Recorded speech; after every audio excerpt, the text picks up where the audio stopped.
Hey gamers, it's time for a week 11 match. Ultra Squids Elite and Loud Noises playing tonight. And it's me doing my once per season stream commentary because apparently that's just all I ever have time for.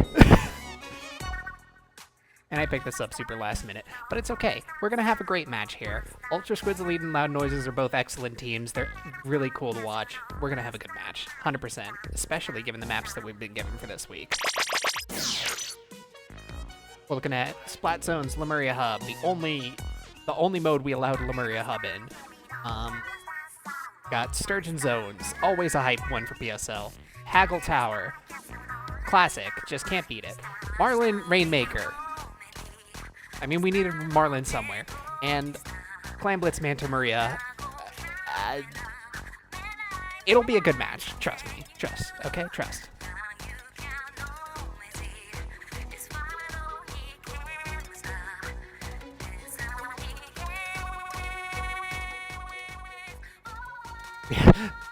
Honestly, quite a few of these maps I don't have as much tournament experience with personally, since I'm now I'm more competing outside of PSL than in it this season, as I basically showed up to like what 2 matches for Future Paradox, but like that was the point. So I don't know. I'm not gonna make this about myself.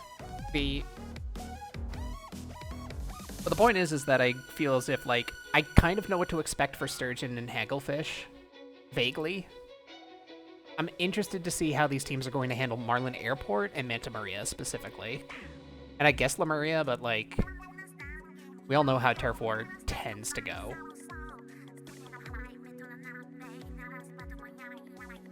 You know, yeah. Look, a lot of people just hate Lemuria Hub in general. If it was up to Vincent, we would have struck Lemuria Hub entirely. However, we're still adhering to every map needs to have at least one mode, and we decided to stick it into Turf.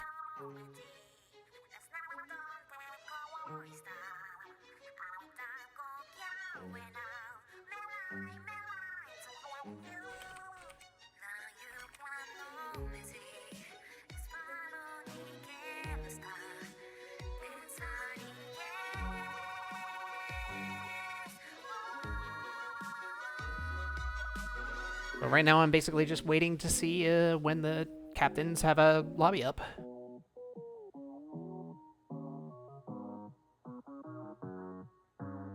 So right now I'm just kind of I'm looking more forward to the ranked modes because Turf War, like you know what to expect. It's like no one really wants to commit in Turf War like too hard, and what ends up happening later on is just late game specials, late game fights end up mattering a whole ton from the last minute onward.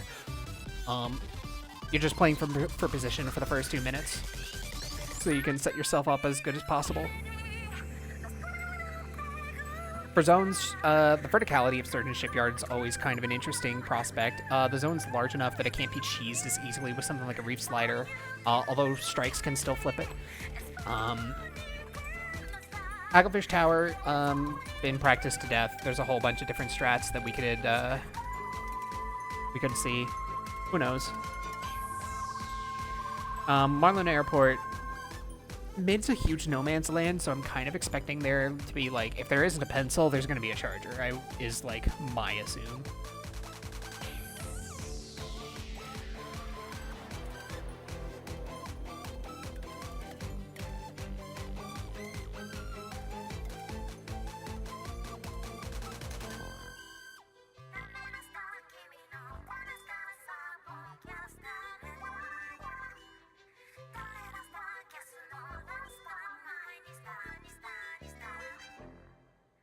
Manta Maria, I think, is another one that I think is going to be interesting. AoE tends to do really well over there. Stuff like Slosher, Blaster.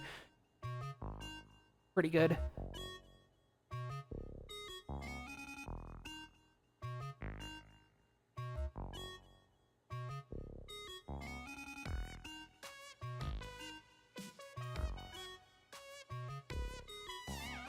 Now it looks like they've got a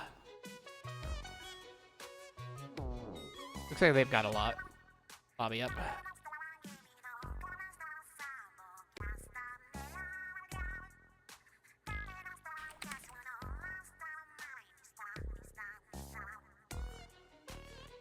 Joining the lobby. Just waiting for it to go ahead and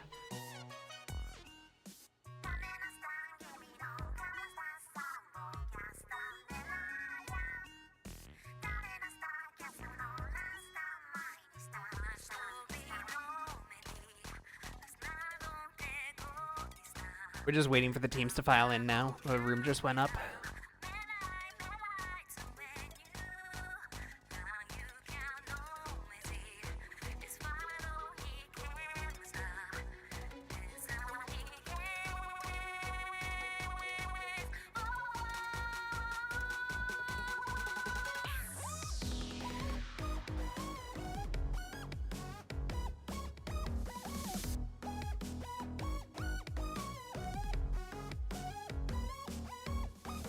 Alright. Does look like we are filing in. Lemuria Hub. Let's talk Lemuria Hub first. So obviously it is the one that is mirrored weirdly compared to the rest of the stages in Splatoon 3. We've always got to have one. We had Salt Spray. We had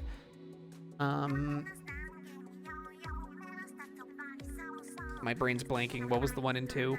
I liked it. It was like the best iteration of the mirrored vertically stages.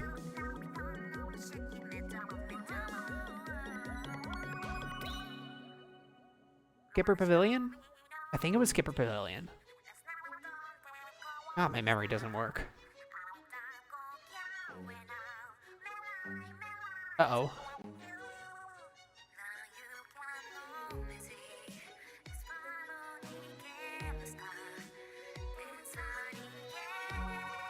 No, Starfish main stage was a normal map.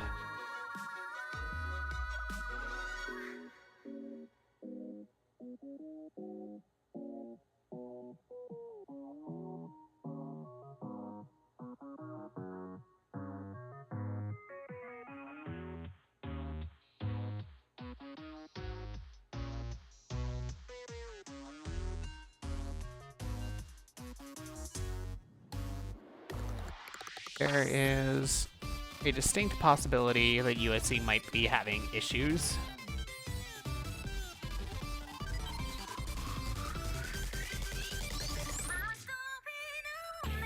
Never played 2 comp, yeah. Splatoon 2 comp was definitely very turbulent for a long time, and then it mellowed out in the final patch to be shooter meta. Though it wasn't exactly in a place that people were fond of. I will say that for like the majority of Splatoon 3's life, we have had healthier metas than quad shooter meta back in Splatoon 2.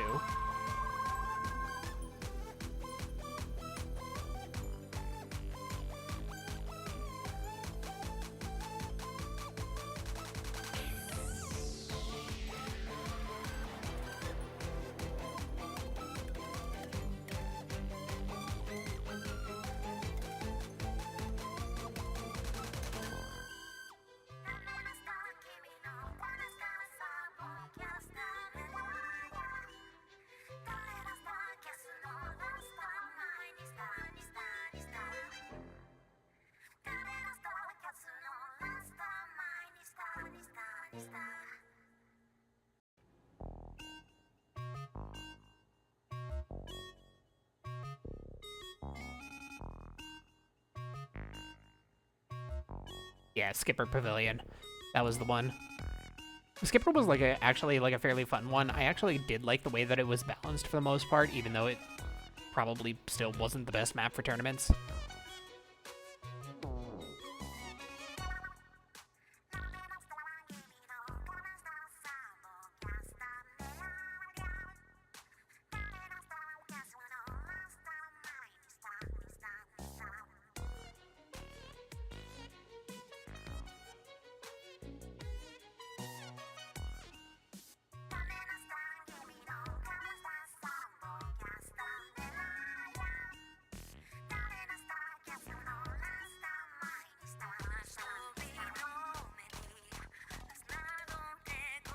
Hagglefish Tower is definitely the one of these maps that I'm most practice on. This one shows up in tournaments a ton. Hagglefish just in general, just good map.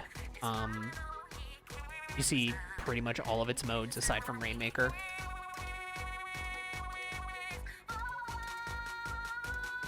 And yeah, alright, I have received a confirmation that Ultra Squids Elite is going to be playing a 3v4 today.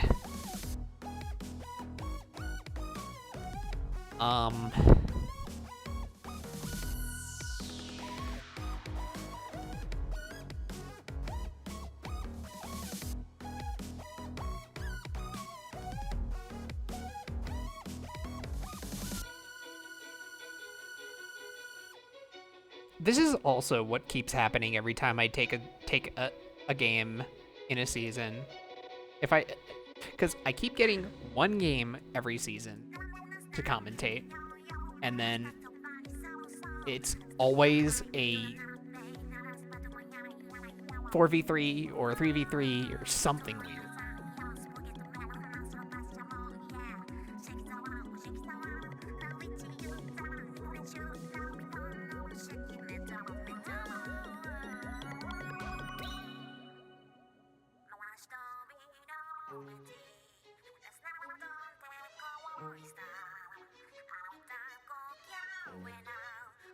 So we're going to see if Ultra Squids can pull out a win with someone down.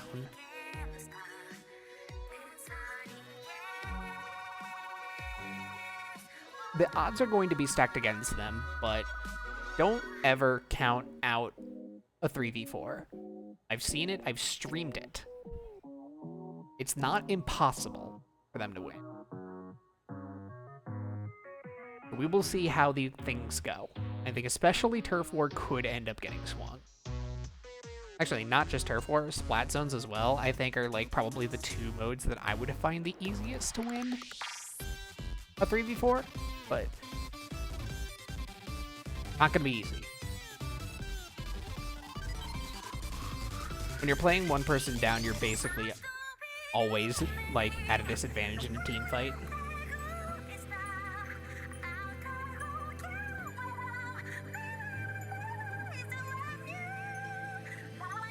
So, we'll see what ends up happening.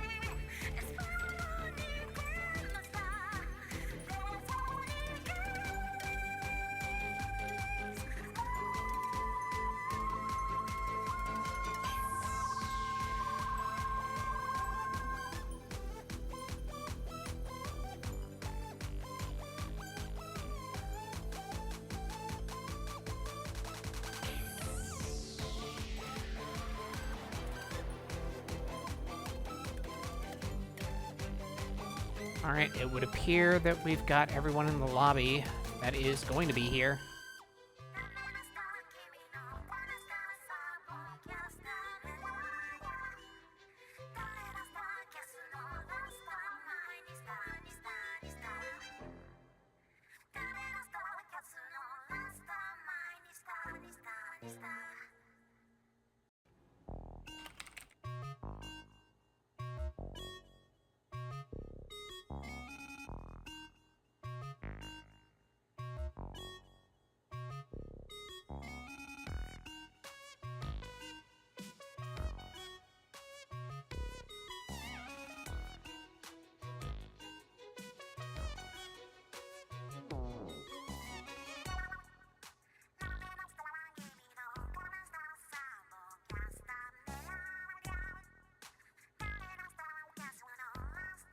All right, we are going to be setting up for Lemuria Hub.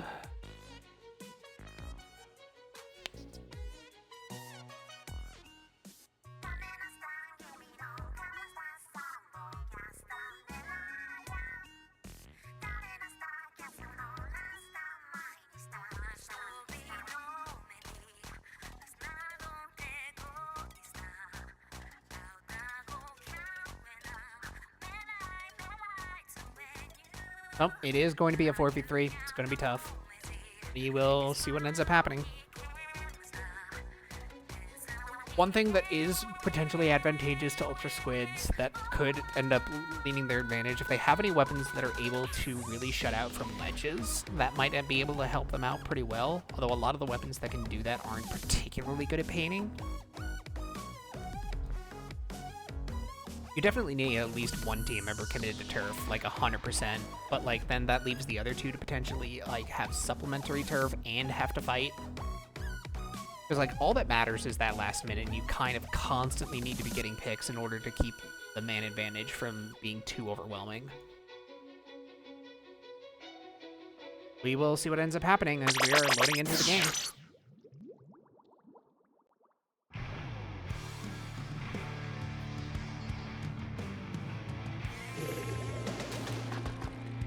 And it's looking we get a turf-heavy headed comp versus, two different flavors of Squelcher and another edit. So yeah, both teams opting for the edit.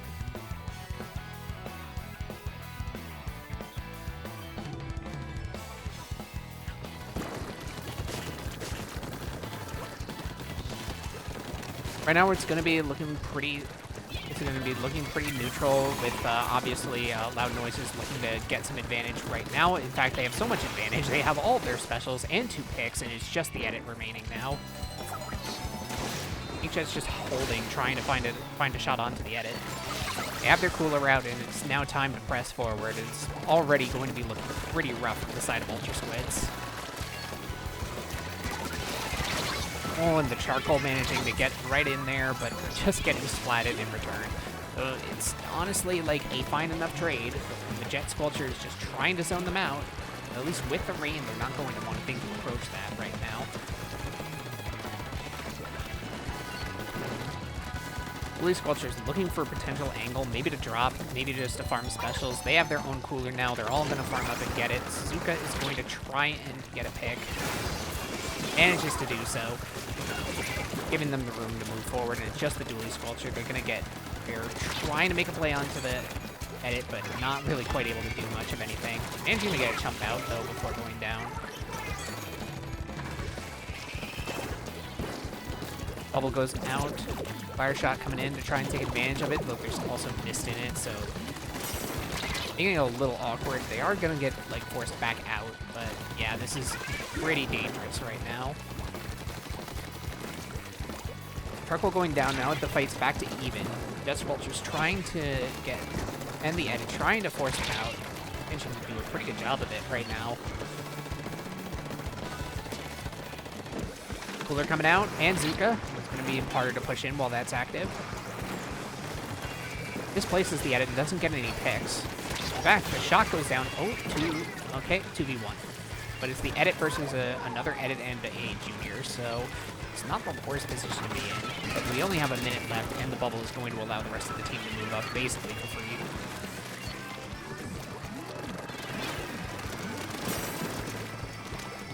The pain advantage that's going on just from having the 4th person is really tough to go through. There's a cooler coming out on the side of Loud Noises, and we're going to see if that ends up making the difference here. 20 seconds remain, and it is not looking particularly good right now. Ultradan going to be able to try and see if they can move forward. Oh, they get 2 down? Hold on. Wait. Oh, it's close. Ultradan's in their base. They're surging forward. They managed to get a lot of picks. I don't think it's enough, though. I think that's way too scattered. I don't think it's going to end up happening. Yeah, that's still predominantly blue. Yeah. Loud Noises still comes out on top, although if only Ultra Squids was able to paint the map just a little bit faster, that might have actually been able to go in their favor. But unfortunately, Squelchers paint the map, but not particularly fast.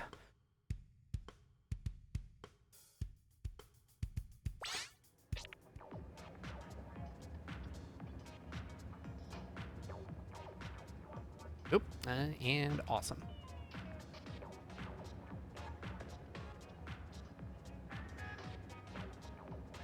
Well, we're going to be manually doing the scores because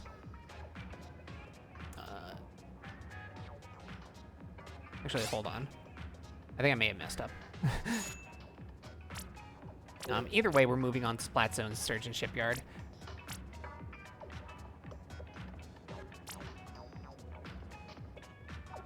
Yeah, there we go. I just simply had the wrong program loaded.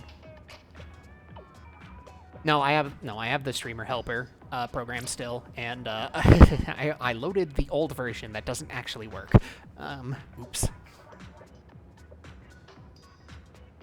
Now I'm going to be able to do this more easily. Anyway, Splat Zone Surgeon Shipyard. If anything, this is going to be an indication of how much this paint disadvantage is going to matter. I'm kind of wondering if there's an adjustment Ultra Squids can make in order to actually get some paint onto the board, because if they're... While they were able to fight and take back mid at the end there of Turf War, it's not guaranteed that they're going to be able to do the same thing for the entirety of a zones match, especially on Sturgeon, where lockouts can potentially be a problem. There is plenty of places to go, but like the enemy team is able to see it, and high ground and being able to control the snipe area on the high ground is very crucial. It's a very clear underdog situation for Ultra Squids just because of the numbers disadvantage, but the sign of life that they showed at the end of Turf War shows that they definitely have it what it is to get through it. Loud Noises, though, they're keeping cool. I'm happy to see that they're able to, that they don't seem to be flaunting like their numbers advantage. They're largely still playing as safe as they need to against the comp that they were given in Turf War, and I'm taking that, and since they're playing the same comp, I'm thinking I'm going to be seeing the same thing. And yes, I am seeing a lot more paint now coming out of Ultra Squids in response. Having the 10 attack and the dually alongside the pencil means they're going to have plenty of paint to contest with. And the dually in particular is going to need to do a lot of fighting. And against a charcoal, that's going to be a little bit tough, because it's a pretty rough match for the dually.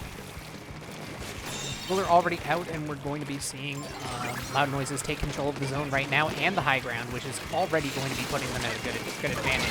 Sparkle manages to trade 1-for-1, and the T-Tech almost manages to get another one. However, it turns out it turns into a wipe, and this is going to be a really strong position for Loud Noises. With a bubble, with an advanced bubble near their spawn, and the Zuka to back them up, it's going to be very, very difficult for Ultra Squids to be able to get through. As a matter of fact, even though they get got by the bomb, it hardly even matters because of the fact that they're still taking trades and still able to take jumps from the edit.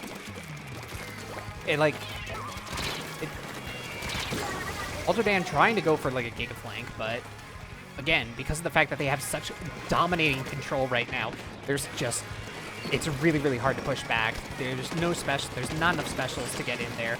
There's not enough time to get enough paint on the ground. This is going to be a clean KO from Loud Noises. Excellently done.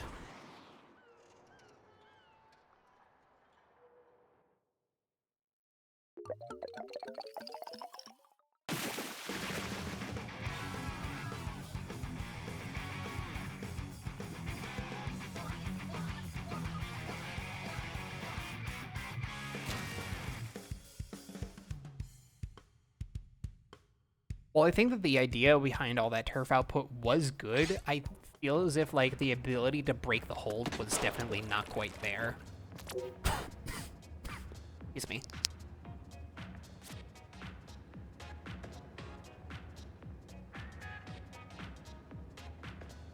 Remember to stay hydrated, folks.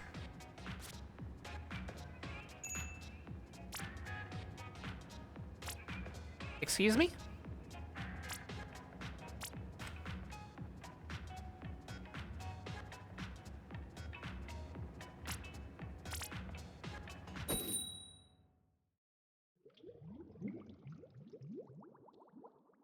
Okay, that was a misclick.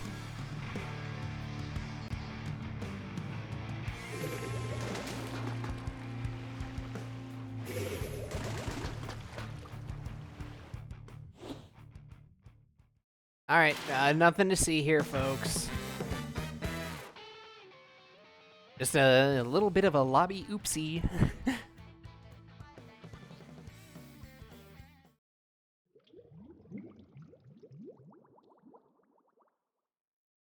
Happened to the best of us.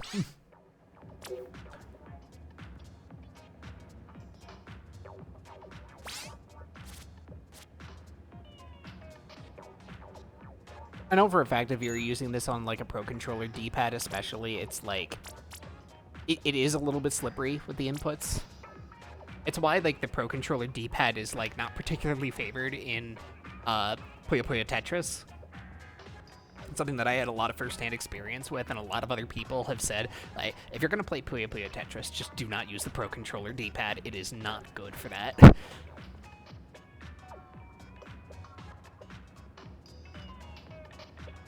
But I digress. We're going on to Tower Control Hagglefish Market.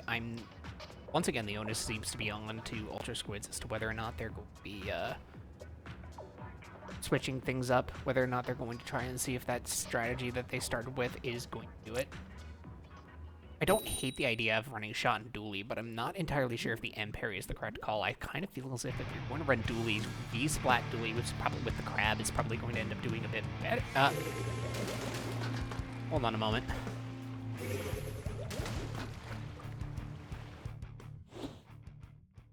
No,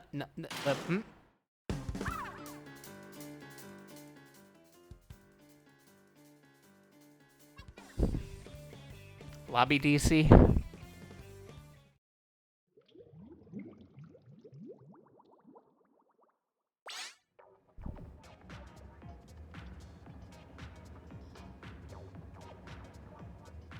This is one of the sets of all time.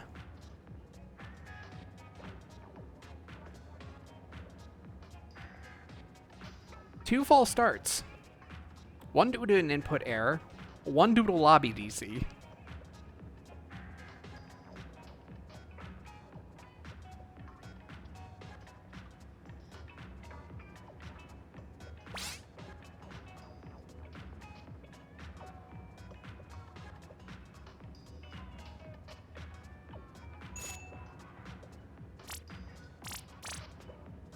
Right, let's load into the game and actually play it. I'm at a loss. This is a strange one. All right, getting back to it. Same team from Loud Noises. We have gone to Blue Dapple and Clash. I see the vision. Let's see how this pans out. I'm going on board the Clash. I want to see what's going on here. Oh, the Charcoal's already trying to make moves. Pretty good bomb, good parry to get rid of, to not take full damage. Cooler's out. They actually managed to get a pick too. Clash managing to catch out the extremely aggressive Charcoal. Slowly but surely, Ultra Squids is starting to try and push advantage. They're not losing team members. They're getting picks. They're gaining ground on the board. HS ready. Oh, they managed to get a one-shot there. Ultra Man managing to take another. Oh, almost managing to get the shot, but not quite able to land the last shot. And the tower will go into Loud Noises ultimately. Now they're going to be rolling up to the first check. They have Cooler. They managed to take out the Clash, which is going to put a lot less pressure on them. This check is going to fall pretty easily. And it looks like the shot is looking to get up onto the high ground in order to unleash a good Zuka. Got a good beat on where they are. Not quite able to finish them off. Ends up trading with the Clash. Fast checkpoint too. Keeping really good turf control. And the Charcoal getting up there. This is going to be looking like a GG as Loud Noises once again takes another KO on Hagglefish.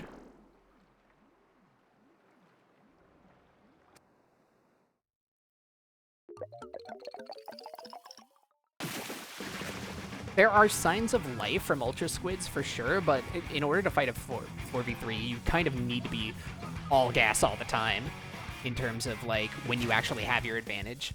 Unfortunately, just a little bit of missed executions is enough, and Loud Noises is playing very solidly. The Charcoal is being extremely aggressive, but the rest of the team is playing very conservatively and is only pushing their advantages when they see their opportunities. Very disciplined, and I very much appreciate that. The Charcoal's job is basically to be super aggressive anyway, especially in conjunction with the wall and the one-shot and all the threat that a Decapitator just poses by default. If any map would cause the decav to potentially change, I would say it would probably be Marlin, but I could be wrong. I think there are still a few decent spots for it. We have a decapitator player on my team, and she says that she's not a huge fan of decav on Rainmaker in general, but again, difference of opinion here.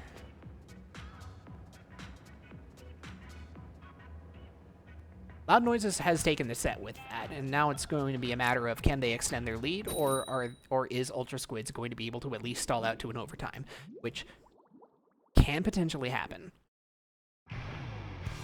Ultra Squids is fighting at a disadvantage, but I kind of felt as if that comp that they played just now was probably their best chance to get anything done. Well, taking the Clash off and putting a 52 on there, I think that might be a step in the right direction.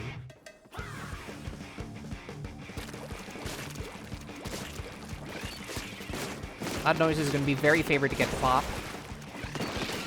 Decav ends up getting most of their special charge in early Inkjet as soon as the coolers come out. They're not even going to pop it. They can just keep it and, like, use it basically to secure the check. Deny the pencil from being able to stabilize. Keep the rest of the team from really doing much of anything. Very excellently played. Shot ends up going down. The pencil ends up taking a pick. Second one, okay. Loud Noises tries to just shove it forward and win the game, but it turns out Ultra Squid still does have a sign of life in them. They're still going to be able to make this a game. They're going to be able to push the Rainmaker just a little bit. Catches the charcoal again, manages to get Cooler out. Ultra Squids is still alive in this. Oh, and the pencil's popping off right now. They're actually getting quite a few good picks. Another one. The shot goes down as well. This is exactly the sort of advantage that Ultra Squids needed in order to stay alive. So we have a real game on our hands here. Loud Noise is trying to find an opportunity, getting a little bit pinned down by the Rainmaker. Finds a kill onto the decap, onto the Dapple. Well, the decap goes down. Still a numbers advantage in their favor. They're slowly pushing Ultra Squids into a corner. This is not looking particularly good for them. They're getting the don't retreat warning. This Rainmaker will explode if left alone for too long. And it looks like they managed to find a flank. Bazooka coming out, try and keep him down. Pencil trying to get a greedy kill, but no, too little, too late. And now Loud Noises is going to be threatening that KO again. Trying to get some more opportunities. The Reef Slider ends up coming out. Not quite able to get much going with it. Oh, nice. And actually, I stand corrected. This has gone down to a 2v2. This has ended up being all-out brawl. Although there is an Inkjet at the ready to zone out the Ultra Squids from being able to do much of anything right now. 52 tries to fight the decav with the wall's help, is able to do it, but then ends up getting caught down. But with the rest of the fight going their way, Loud Noises is forced to retreat and go for jumps. We are now past the halfway point of the match, one way or another. Loud Noises once again is trying to get through Ultra Squid's lead, managing to take their Rainmaker down. They're very close to Cooler. We've got a bubble ready too in order to help push this.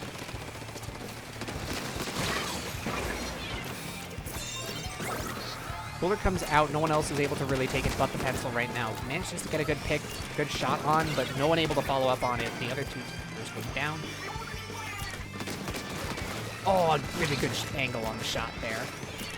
While the decav is trying to get the pencil, manages to succeed. Gets another with the absurd one-shot range. Oh my god. Functionally getting a full wipeout by killing the same player twice. And that is a KO.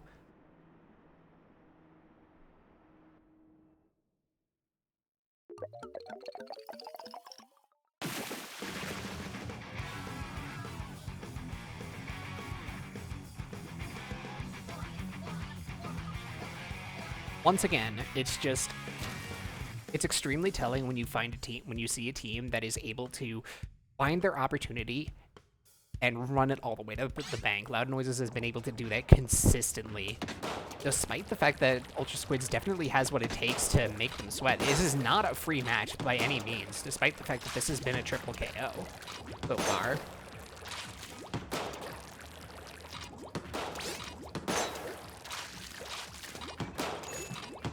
I have to give, like, special attention to Yumta for all those pencil shots that happened in that last game in particular. But the charcoal's popping off. The charcoal is absolutely able to create all the advantages that Loud Noises needs in order to win the fights and push the objectives. Clam Blitz Mantaruria is another one that I can see going long, though. Mostly because of the fact that it's Clam Blitz. But this is also probably the hardest one for Ultra Squids to actually get a win on, because they just inherently can't carry as many clams.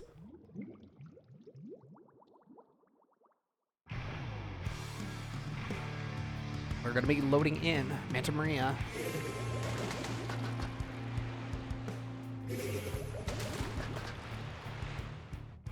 And they are sticking with the same comp, with the exception of the pencil switching to edit.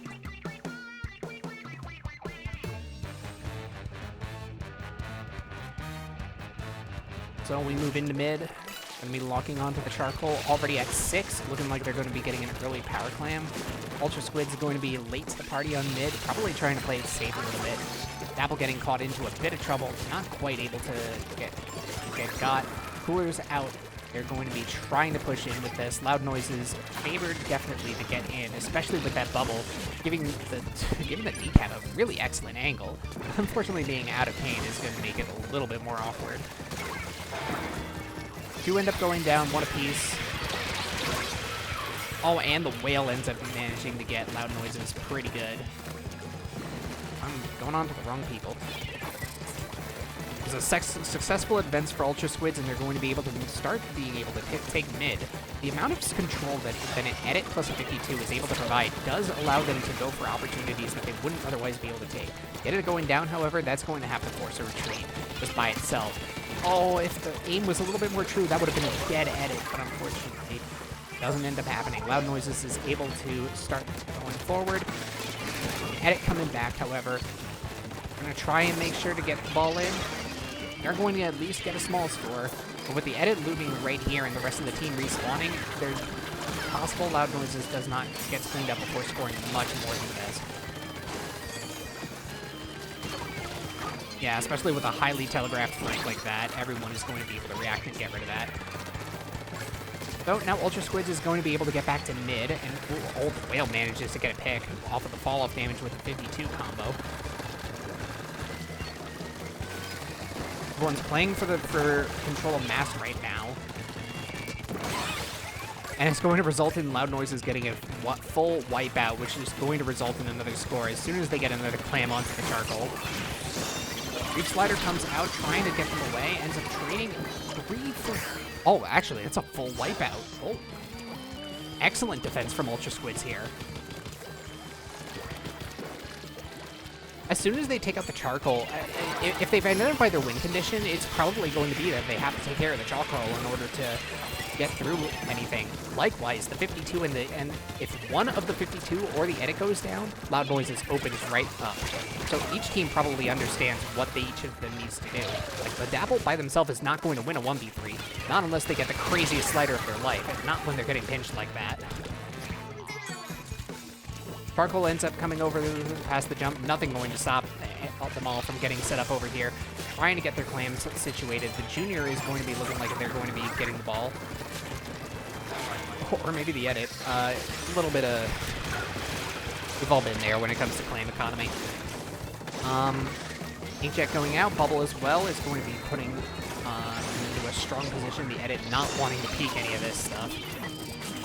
Loud Noises is going to be able to get a really good score going on right now with all this control. The Bubble doing a good job keep covering their team.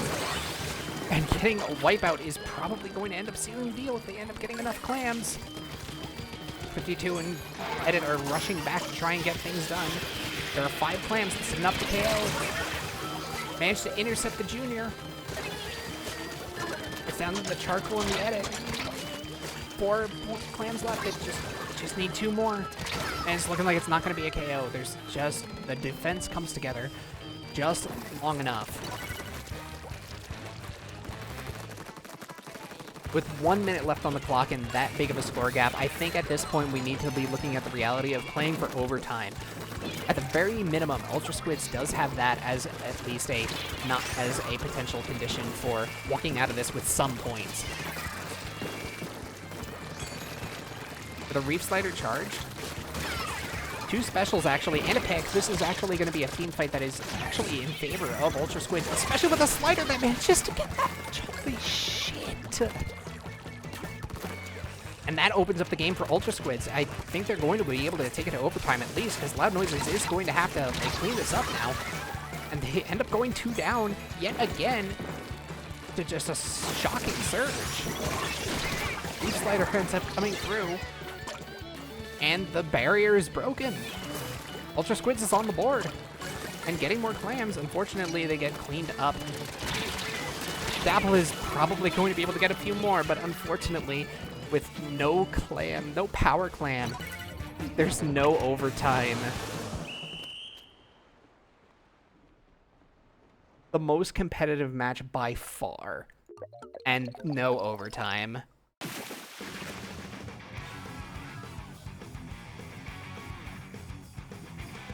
That was an incredible match for a 3v4. Loud Noises held it together, and their charcoal was amazing. I have to give them credit for just being able to find so many opportunities and go crazy. But the 52 and the backline play was, like, honestly really good. And that slider, the slider to run over one team member of Loud Noises and explode on the edit was nuts. I loved that. Extremely entertaining match. It's a shame it couldn't have been a 4v4, but congrats to Loud Noises for the clean sweep. 3 KOs and no overtime for clams is a very impressive feat. It's really good. And really good job to Ultra Squids. Despite the fact that they ended up losing, not getting any points, they made it competitive. They made Loud Noises work for it. They couldn't just roll up and run over it. Oh, well done. GG's. No.